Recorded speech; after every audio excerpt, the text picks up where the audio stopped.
하나님의 말씀 사사기 6장 12절에 있는 말씀을 우리 다 함께 보도록 하겠습니다. 성경 말씀 사사기 6장 12절에 있는 말씀입니다. 사사기 6장은 기드온을 찾아오신 여호와의 사자를 조명하고 있습니다.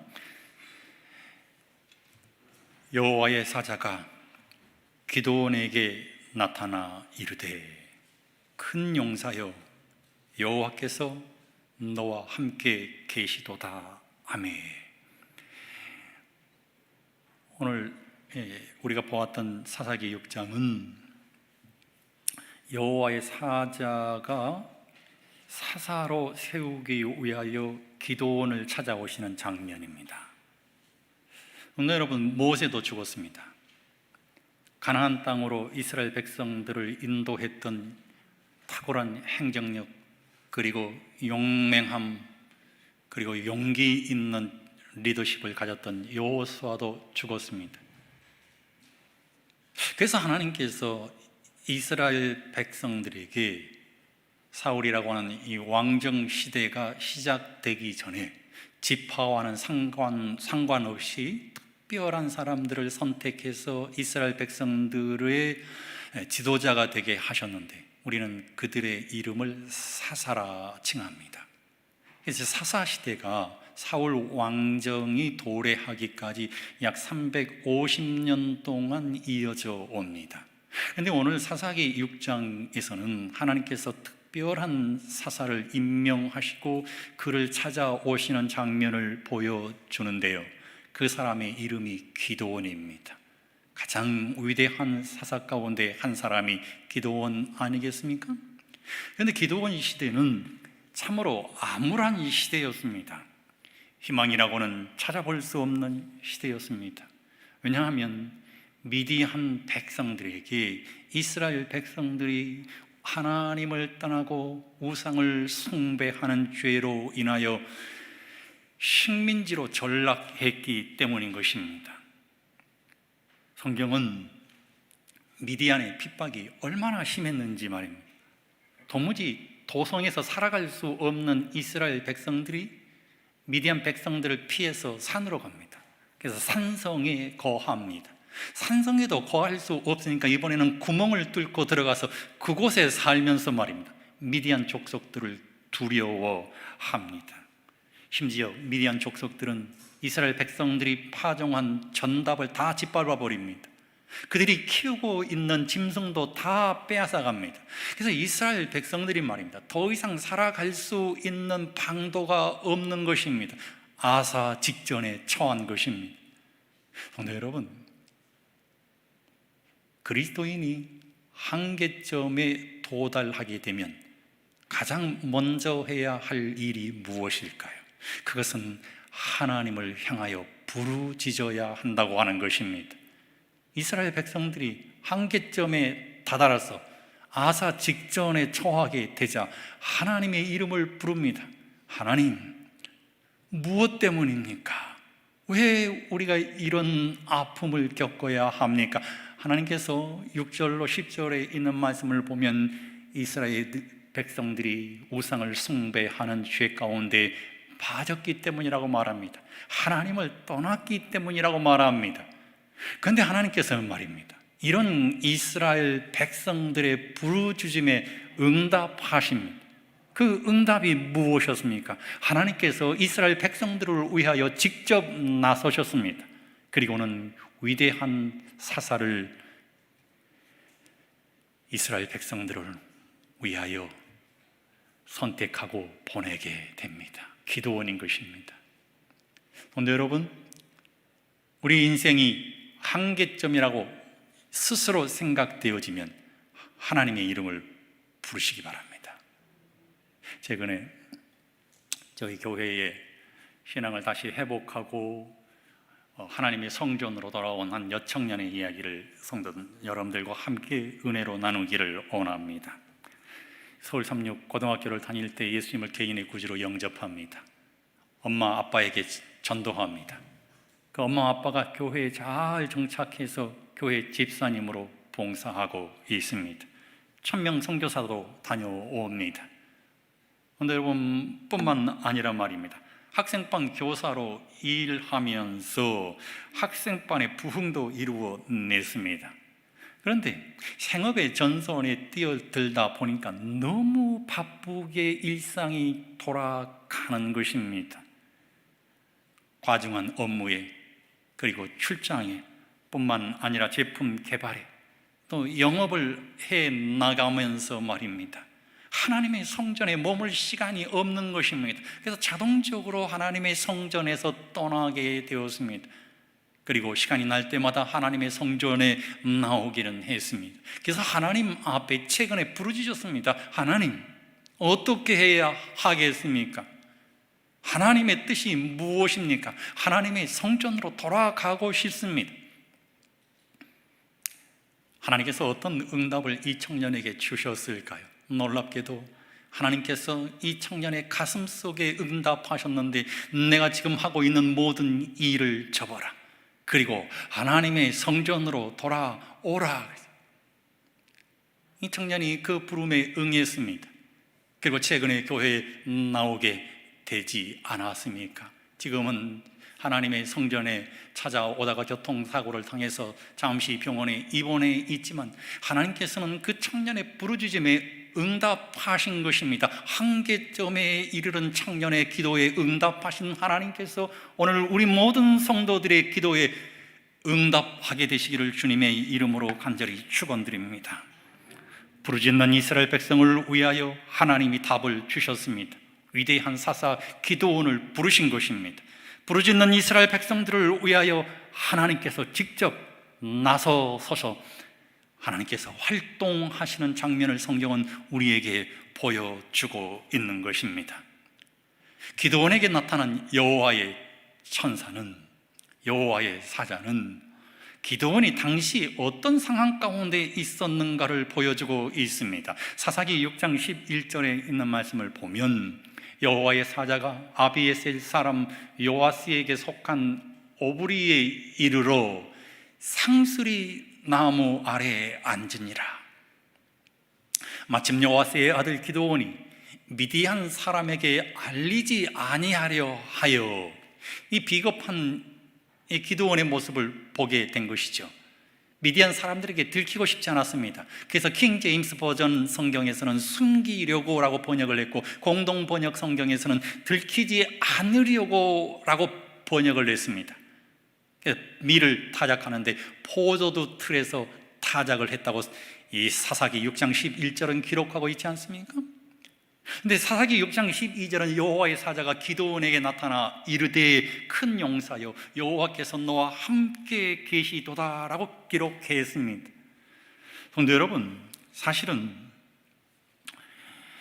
기드온은 사사로서 전혀 자격 없는 사람임을 우리에게 보여주고 있지 않습니까?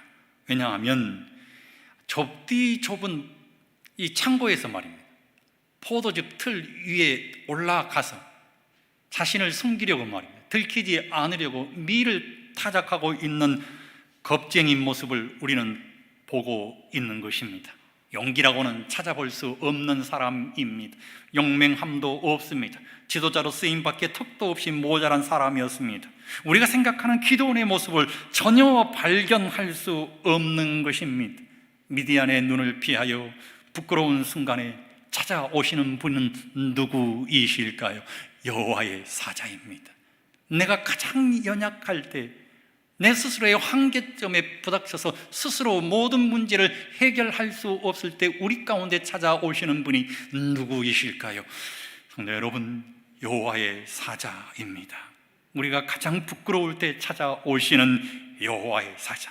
우리 스스로의 힘으로는 아무것도 할 수 없을 때 하나님은 강력한 여호와의 사자로 우리에게 다가오신다는 사실을 우리는 기억해야 하는 것입니다. 11절로 12절에 나타나 있는 여호와의 사자는 누구일까요, 성도 여러분?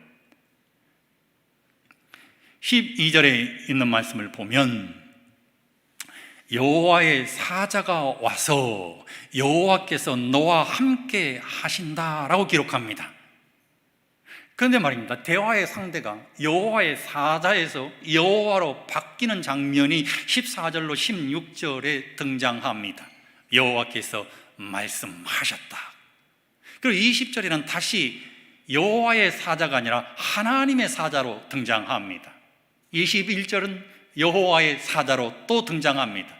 22절에서는 여호와와 여호와의 사자로 등장하고 있는 장면을 보게 되는 것입니다. 어떤 경우에는 여호와의 사자, 하나님의 사자, 그리고 여호와로 등장하고 있는 이분은 누구일까요? 수많은 성경 신학자들과 그리고 우리 교회 주석은 이 여호와의 천사, 여호와의 사자가 성육신 하시기 전 예수 그리스도이심을 우리에게 말합니다. 사사기 13장은 여호와의 사자의 신원에 대해서 좀 더 자세하게 설명하고 있는데요, 여호와의 사자를 삼손의 아비인 마노아가 만났습니다. 그리고 마노아가 묻습니다. 당신은 누구십니까? 라고 물었더니 13장 18절에 내 이름은 기묘니라 라고 말했습니다. 성도 여러분, 이 기묘라고 하는 이 말씀은 성육신 하시기 전 예수 그리스도의 탄생에 대한 말씀이 이사야 9장 6절에 기록되어 있는데 그 이름을 가르쳐서 기묘자라고 칭했습니다. 그러므로 우리는 여호와의 사자가 선제하신 예수 그리스도이심을 알 수 있는 것입니다. 재미있는 것은 사사기 12장에도 여호와의 사자와 하나님의 사자가 등장하지만 사사기 13장에도 3절과 13절과 15절과 16절에는 여호와의 사자로 등장합니다. 그런데 6절, 8절, 9절에서는 하나님의 사자로 등장합니다. 한없이 연약한 겁쟁이 기드온에게 지도자로서는 전혀 자격 없는 리더십을 가진 기드온에게 하나님께서는 전능하신 하나님의 모습으로, 강력한 힘을 가지신 모습으로 등장하셔야 했습니다. 그래서 어떤 경우에는 여호와의 사자이지만 어떤 경우에는 신들 중에 신, 문법적으로 말입니다, 가장 강력한 신이신 전능하신 하나님의 사자로 등장하는 모습을 우리는 성경을 통해서 보게 되는 것입니다. 성도 여러분, 시편 18편 1절로 2절은 나의 힘이 되신 여호와여, 내가 주를 사랑하나이다. 여호와는 나의 반석이시요 나의 요새시요 나를 건지시는 자시요 나의 하나님이시요 나의 피할 바이시요 나의 방패시요 나의 구원의 뿌리시요 나의 산성이시도다라고 기록하고 있습니다. 우리 인생이 한계점 상황에 도달했을 때 하나님은 전능하신 여호와의 사자로 등장합니다. 하나님의 사자로 다가오시는 것입니다.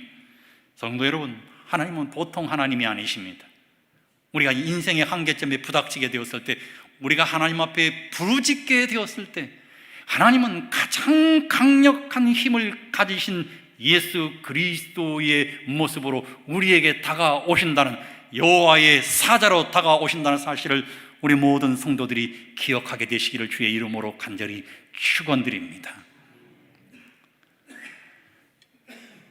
사사기 6장 12절은 이런 겁쟁이 기드온을 여호와의 사자가 말입니다, 뭐라고 불렀는가 하면 큰 용사여 라고 부르고 있는 장면을 봅니다. 큰 용사란 어떤 사람을 의미할까요? 큰 용사는 이스라엘 백성들을 이끌 수 있는 전투력이 뛰어난 용맹함과 지략과 지혜를 갖춘 리더야만 했습니다. 그런데 기드온은 어떤 사람이었습니까?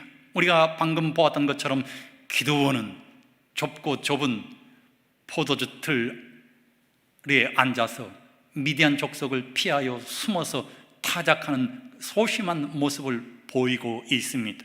뿐만 아니라 사사기 6장 13절은 하나님 앞에 항변하고 있는 모습을 보게 됩니다. 하나님께서 우리와 함께 하셨다면 어떻게 이런 일이 우리에게 미쳤겠습니까? 이스라엘 백성들 문제 때문에 이스라엘 백성들이 7년 동안 미디안의 식민지가 되었는데 하나님 앞에 핑계를 대고 있는 것입니다. 두 번째로, 여호와께서 우리를 애굽에서 나오게 하신 것이 아니냐 한 그 모든 이적이 어디에 있습니까? 하나님이 우리 곁에 계시지 않는 것 같습니다. 이제 여호와께서 우리를 버리사 미디안의 손에 붙이셨습니다. 하나님을 향해서 항변하고 있습니다. 리더십이라고는 전혀 찾아볼 수 없는 모습 아니겠습니까? 신앙이라고는 없는 모습 아니겠습니까? 하나님을 원망하고 있는 모습 아니겠습니까? 이런 사람이 어찌 큰 용사가 될 수 있겠습니까? 그런데 하나님께서는 말입니다, 이런 연약한 자에게 또다시 사명을 불어넣으십니다. 사사기 6장 14절에 있는 말씀을 보면 내 힘을 의지하고 가서 이스라엘을 미디안 손에서 구원하라. 하나님께서 사명을 주십니다.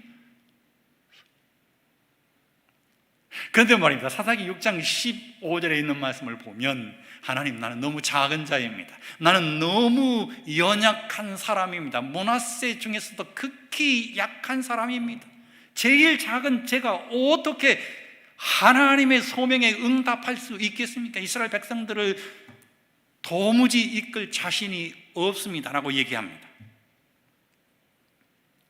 성도 여러분, 우리는 기도원의 모습을 통해서 하나님 앞에 끊임없이 항변하고 하나님 앞에 나는 할 수 없다라고 주장하고 있는 우리 자신의 모습을 보고 있지 않습니까?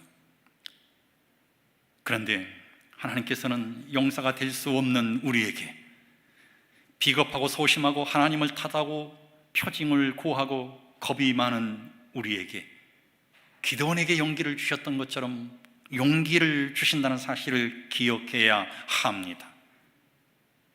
사사기 6장 16절에 있는 말씀을 보면 우리는 기드온이 용사가 될 수밖에 없었던 이유를 발견하게 됩니다. 성도 여러분, 사사기 6장 16절은 너무나 중요한 하나님의 말씀이기 때문에 우리 다 같이 큰 음성으로 한번 봉독해 볼까요? 시작. 여호와께서 그에게 이르시되 내가 반드시 너와 함께 하리니 내가 미디안 사람 치기를 한 사람을 치듯 하리라. 비로소 기드온이 깨달았습니다. 이 싸움은 기드온의 싸움이 아니었습니다. 하나님의 싸움이었습니다. 큰 용사는 자신이 아니란 사실을 알게 됩니다. 하나님께서 큰 용사가 되심을 깨닫게 된 것입니다. 하나님께서 함께 하실 것이라고 말씀하셨는데 반드시 함께 하실 것이라고 말씀하고 있지 않습니까? 하나님만을 의지하고 나아가면 이 승리는 하나님의 승리일 뿐만 아니라 내 승리가 될 것이라고 하는 사실을 알게 된 것입니다. 소심하고 겁이 많은 사람이 큰 용사가 될 수 있는 것은 하나님이라고 하는 백그라운드가 있기 때문입니다. 성도 여러분, 우리 기억하십시다. 우리 인생의 한계점이 찾아왔을 때 우리의 백그라운드는 하나님이심을 기억해야 합니다. 내 힘으로는 미디안을 대항할 수 없지만, 내 힘으로는, 내 연약함으로는 이 세상을 대항할 수 없지만 하나님이 함께 하신다면 하나님의 힘으로 수많은 군대를, 미디안 군대를 물리친 기드온처럼 우리도 이 세상을 이겨낼 수 있는 강력한 큰 용사가 될 수 있음을 기억하게 되시기를 주의 이름으로 간절히 축원드립니다. 우리 인생이 약할 때 예수님이 우리 인생에 관여하시면 우리는 새로운 피조물이 됩니다.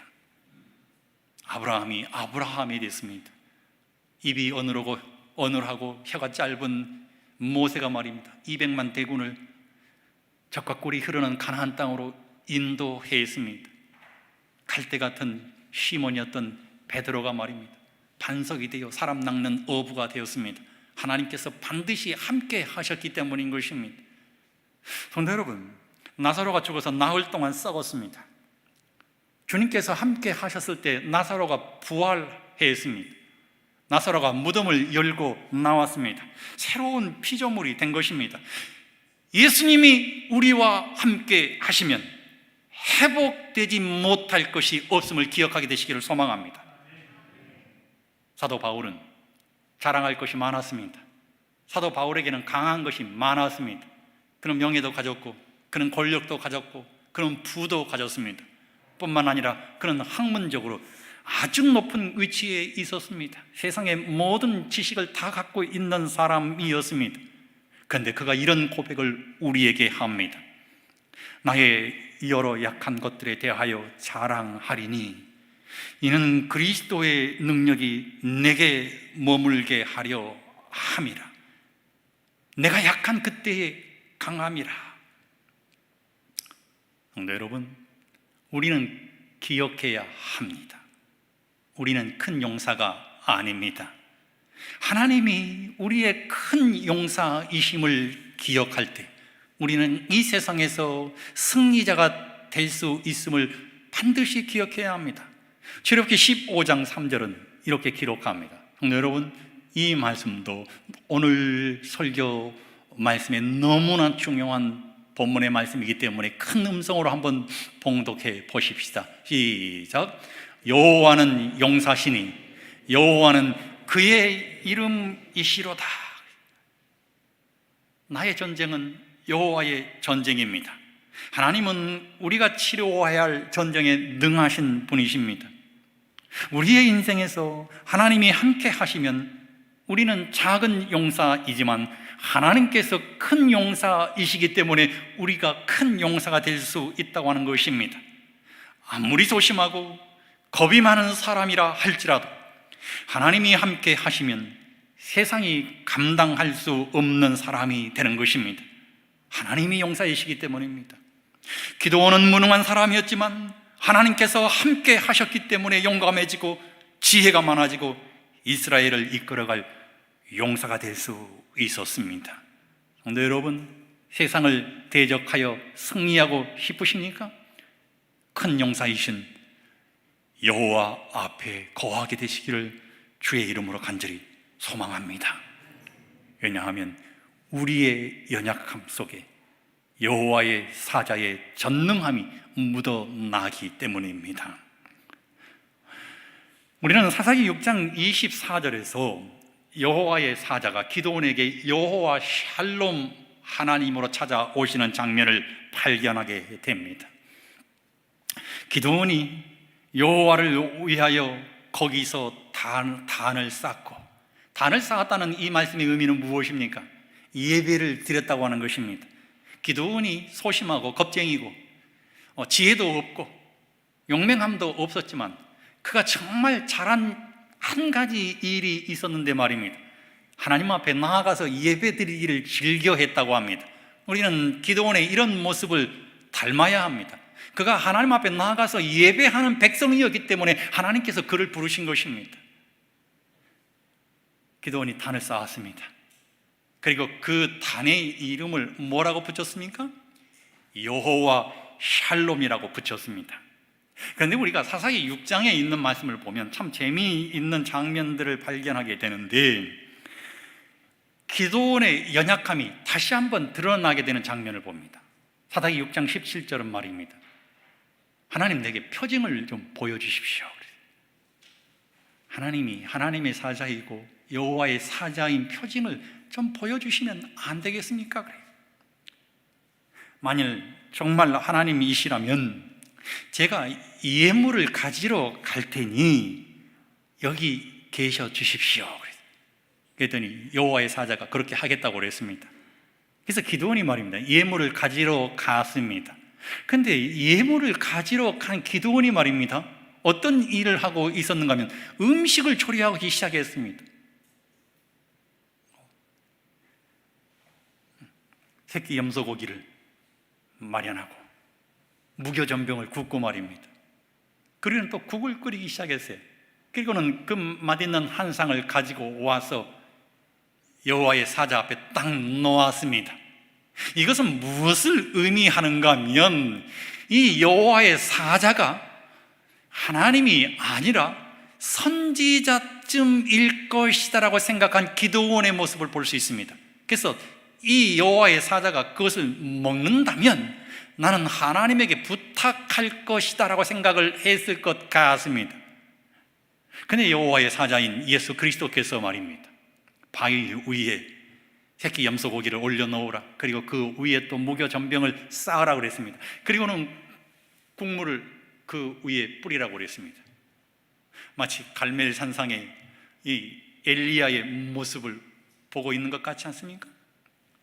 그 여호와의 사자가 말입니다, 지팡이를 가지고 그 빵 위에다가 갖다 댔습니다. 그랬더니 바위 위에서 말입니다, 불이 올라와서 그 재물, 그 음식을 다 사루어 버렸습니다. 성도 여러분, 이런 연약한 기드온에게 하나님은 다시 한번 전능하신 하나님의 사자로 등장하신 것입니다. 기드온을 큰 용사로 삼아주시기 위해서 말입니다. 하나님께서 어떻게 하셨어요? 그 음식을 다 사루시고 하나님이 기드온과 함께 하는 것은 강력한 힘을 가지신 전능하신 예수 그리스도이시란 사실을 그의 가슴 속에 다시 한번 각인시켜 준 것입니다. 그리고 여호와의 사자는 순식간에 사라져 버렸습니다. 기드온이 두려웠을까요? 안 두려웠을까요? 너무 두려운 것입니다. 하나님을 보았기 때문입니다. 하나님을 대면하여 살아남을 수 있는 사람이 어디에 있겠습니까? 주 여호와여, 내가 여호와의 사자를 대면하여 보았으니 슬프게도 죽을 수밖에 없습니다.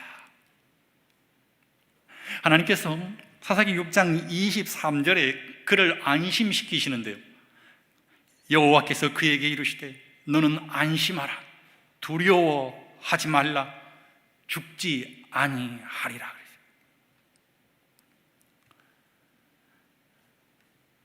기드온의 마음이 어떻게 변했을까요?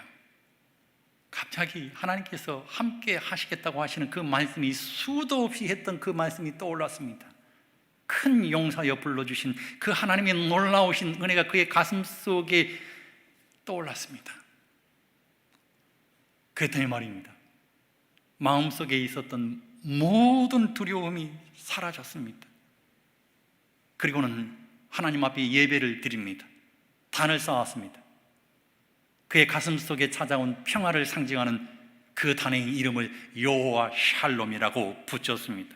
성도 여러분, 우리는 기억해야 합니다. 이 세상이 아무리 어지럽다 할지라도 하나님께서 우리를 찾아오셔서 강력한 힘이신 전능하신 하나님으로 찾아오셔서 말입니다, 우리의 가슴 속에 여호와 샬롬 하나님으로 역사하신다는 사실을 우리 모든 성도들이 기억하게 되시기를 소망합니다.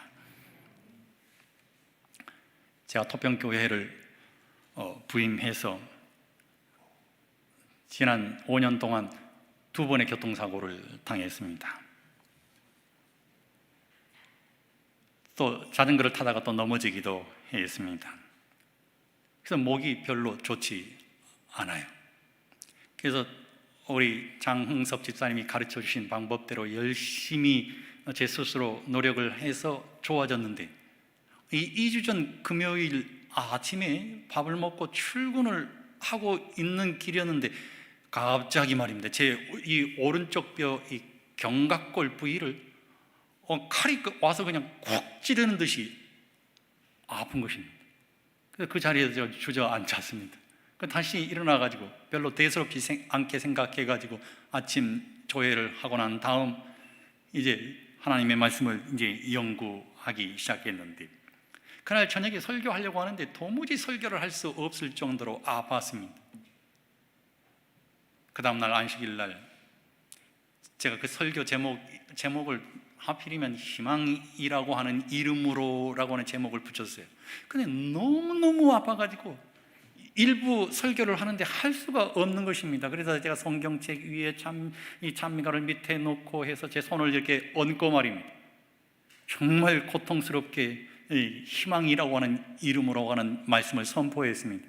성도님들이 생각하시기를 목사님은 희망이라고 하는 말씀을 선포하는데 우리 목사님 얼굴은 왜 절망일까라고 생각했다고 하시는 분들이 여러분 계셨습니다. 그래서 며칠 동안 지나면서 누워서 잠을 잘 수가 없어요. 이게 너무너무 아프니까. 그래서 한 3, 4일을 거의 뜬 눈으로 제가 밤을 지새우고 제가 병원에 입원을 하게 되었습니다. 의사 선생님이 MRI 사진을 한번 찍어봅시다. 그래서 이제 MRI를 찍으러 제가 이제 병원을 가서 가기 전에 이 진통제를 세게 한 방 놔야 되겠다고 간호사에게 얘기를 하든가 의사 선생님에게 얘기를 해서 다시 이 진통제를 아주 세게 맞고 갔습니다. 그래서 MRI 기계에 누워야 되잖아요. 좁은 공간에 들어가야 되는데 누울 수가 없어요. 너무 아프니까. 그러니까 다시 의사 선생님의 처방을 받아서 간호사님이 진통제를 놨습니다. 그리고 조금 시간이 지나고 난 다음 이제는 누워보세요 하니까 그래도 못 눕겠는 거예요. 난 누울 수가 없어요. 죽었으면 죽었지 MRI 못 찍겠어요. 그랬더니 이번엔 정말 다시 의사 선생님 같은 분이 파란 가운을 입고 와가지고는 제 손에 말입니다. 이번에는 정맥 주사로 말입니다. IV를 어떤 수면제를 탁 놓았어요. 그래서 분명히 이제 잠들어야 되잖아요. 잠이 안 오는 거예요. 너무 아프니까 누우라고 하는데 누울 수가 없어요. 그래서 1시간을 더 기다려야 합니다. 이미 선생님은 주사를 3방이나 맞았기 때문에 한꺼번에 너무 많이 맞으면 몸에 이상이 있을 수 있으니까 좀 기다려 보십시다.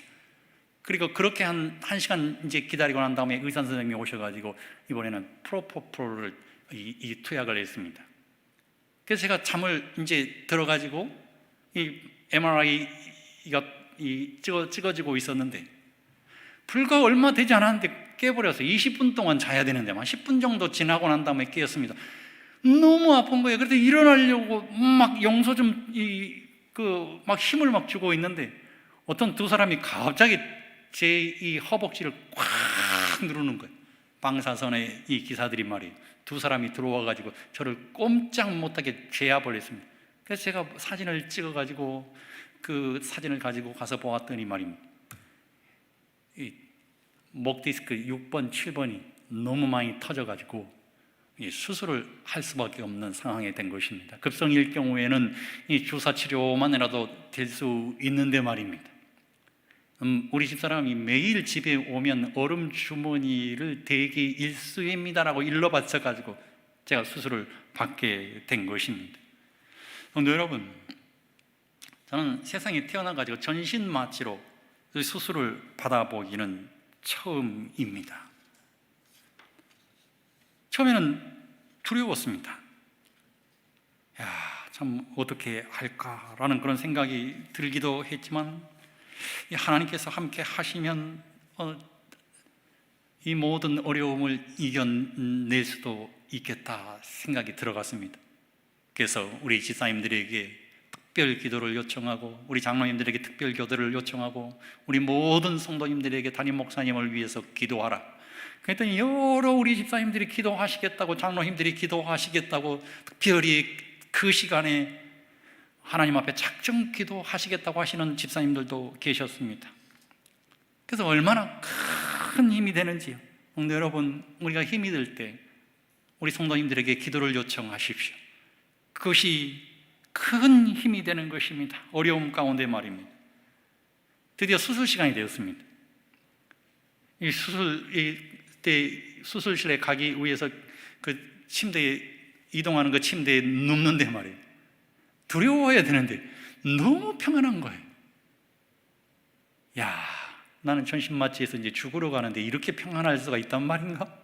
그러면서 말입니다. 제가 성경절을 외우면서 가고 있는데 어떤 성경절들을 외우고 가고 있는가 하면 내니 두려워 말라, 안심하라, 이런 말씀들이 총동원돼가지고 말이에요. 그래서 지난 수십 년 동안 해왔던 설교들이 말이에요, 각인되면서 말이에요, 제 스스로에게 설교하고 있는 모습을 보게 된 것입니다. 드디어 수술실에 도착했는데 저는 수술실이 그렇게 추운 곳인지 몰랐습니다. 마치 시체 안치실, 냉동고 창고 냉동실 같았어요. 그러고 난 다음에 그 마취과 의사가 와가지고 간호사에게 무슨 약을 150ml를 주입하라고 하는데 막 군대에서처럼 말이요, 150ml 주입하고 난 다음에 마스크 씌워 막 그런 소리를 들었는데 그때는 말입니다, 제가 어떤 성경절을 외우고 있는가 하면 나는 부활이요 생명이니, 데살로니가서 4장에 있는 말씀, 주께서 이 땅의 천사장의 소리로 우리 가운데 오실 때 죽은 자가 먼저 일어나고, 이런 말씀들이 막 떠오르기 시작하는 거예요. 내가 다시 오시겠다고 하시는 재림에 대한 약속, 고린도서에 나타난 부활에 대한 그 약속들이 가슴속에 떠오르기 시작했습니다. 아, 죽음이란 이런 것이구나. 혹시 일어나지 못한다 할지라도 하나님 앞에 감사하자. 그리고는 어느 순간 잠이 들었어요. 깨어나 보니까 이제는 배가 너무 많이 아프더라고요. 배가 아픈 이유가 저체온 때문에 배가 많이 아팠다고 우리 집사람이 나중에 얘기를 했습니다. 깨어나는 순간 엄청난 이 코미디가 있었어요. 막 깨어나니까 막 하지 말아야 할 막 이야기들을 막 굉장히 많이 했는데, 어떤 사람은 깨어나면서 말이에요, 막 프랑스 말도 하고 막 중국말도 하고 말이에요, 막 그런다고 하는데, 저는 깨어나면서 막, 제가 영어를 잘 못하는데 막 영어로 막 얘기를 하고 말이에요. 특별 기도를 하고 계시는 우리 집사님에게 전화를 해서 그 기도를 멈추게 하라고 막 얘기도 하고 말이에요. 우리 아들한테 미안하다라고 얘기도 하고 말이에요. 그래가지고 제가 겨우 진정을 하고 딱 눈을 뜨니까 누가 보이는가 하면 우리 집사람이 보이는 거예요. 세상에, 제가 예뻐서 결혼했지만 평생 이렇게 예쁜 여자를 본 건 그날이었습니다. 죽음을 경험하고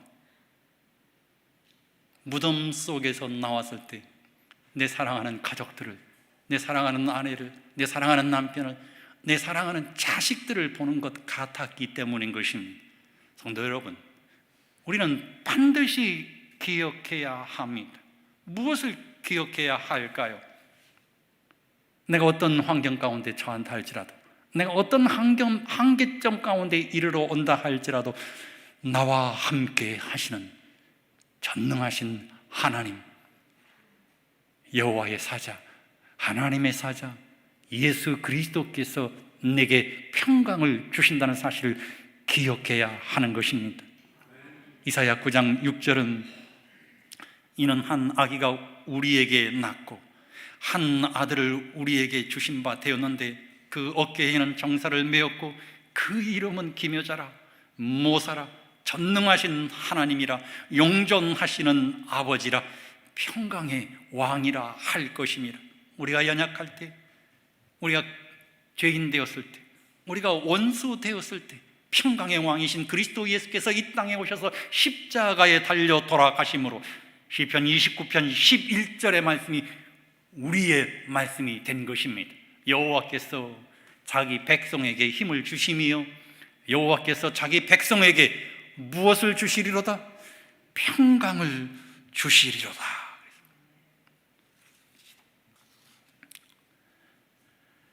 오늘 하나님께서 우리 모든 행복한 토평교회 성도들에게 여호와 샬롬 하나님으로 다가가게 되시기를 주의 이름으로 간절히 축원드립니다.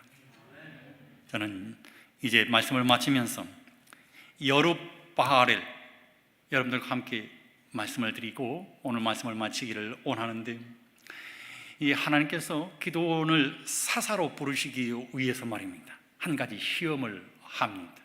여러분, 그 시험이 무엇이었는가 하면 25절에 있는 말씀을 보면은 이날 밤에 여호와께서 기도원에게 이르시되 내 아비의 숫소 곧 7년 된 둘째 숫소를 취하고 내 아비에게 있는 바알의 단을 헐며 단 곁에 아세라 상을 찍고 또 이 견고한 성 위에 내 하나님 여호와를 위하여 규례대로 한 단을 쌓고 그 둘째 숫소를 취하여 내가 찍은 아세라 나무로 번제를 드릴지니라 라고 기록하고 있습니다.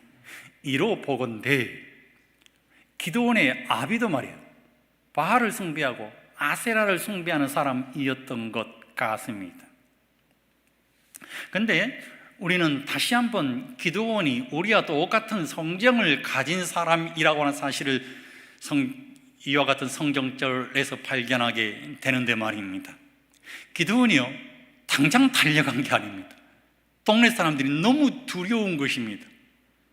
그래서 한밤중에 종 10명과 함께 가서 이 바알의 단과 아세라의 신상을 다 찍었습니다.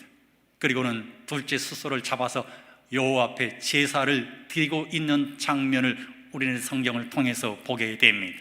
근데 32절은 그 날에 기드온을 여룻바알이라 하였으니 이는 그가 바알의 단을 해파하였은즉 바알이 더불어 쟁론할 것이라 함이었더라라고 기록하고 있습니다. 성도 여러분, 실제로 말입니다. 여러분이 보시는 이 고고학적인 발굴을 통해서 여룻바알이 실제했었다는 사실을 우리는 발견하게 됩니다. 한 고고학 유적지에서 말입니다. 항아리가 출토되었습니다. 그런데 그 깨진 항아리를 자세히 보니까 이런 글자가 쓰여져 있는 것입니다. 이 글자가 어떤 글자인가 하면 여룻바알입니다. 그래서 고고학자들이 생각하기를 이 글자를 쓴 사람은 이 항아리의 주인일 것이다라고 주장했습니다. 그런데 놀랍게도요, 세상 밖에서 여룻바알이라고 하는 이 글자가 발견되어지기는 처음이라고 합니다. 성도 여러분, 여룻바알이라고 하는 이 단어의 뜻은 무엇인가 하면 바알과 쟁론하겠다는 것입니다. 바알을 대적하겠다고 하는 것입니다. 기드온의 아비가 바알과 싸우게 놔둬라 그랬어요. 그래서 그의 이름이 여룻바알이 된 것입니다. 성도 여러분, 우리가 기드온처럼 소심하고 겁쟁이이고 또 표징을 구하는 사람이라 할지라도 하나님을 향하여 단을 쌓고 여룻바알의 사람이 된다면 하나님께서는 우리를 크게 사용하여 주셔서 그 여자의 남은 자손으로 예수님께서 이 땅에 다시 재림하시는 그날 아침에 우리를 하늘에 있게 하실 것이라는 사실을 믿으시게 되시기를 주의 이름으로 간절히 축원드립니다. 왜냐하면 여룻바알이 되었을 때 여호와의 신이 기드온에게 강림했다라고 기록하고 있습니다. 여호와의 신이 기드온에게 강림하게 되었을 때 말입니다, 미디안과 드디어 싸울 준비가 끝나게 되었다고 하는 것입니다. 겁쟁이였던 기드온이 큰 용사가 되었다고 하는 것입니다. 오늘 이 시간 우리 사랑하는 모든 행복한 토평교회 성도들이 여호와의 신에 크게 감동하여 이 세상에서 승리하게 되시기를 주의 이름으로 간절히 축원드립니다.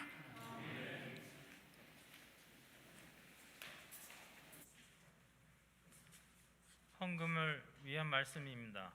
각각 은사를 받은 대로 하나님의 여러 가지 은혜를 맡은 선한 청지기 같이 서로 봉사하라. 베드로전서 4장 10절입니다. 다 같이 기도하시겠습니다. 하늘에 계신 아버지, 또 여전히 은혜를 베푸셔서 코로나19로 인해서 힘들고 경제적으로 어렵고 각자 갖고 있는 환경에서 쉽지 않은 상황에서도 주님의 안식일을 기억하게 하시고 또 주님의 시간 안으로 들어오게 하여 주심을 감사드립니다. 또한 저희들이 빈손으로 오지 않고 주님께서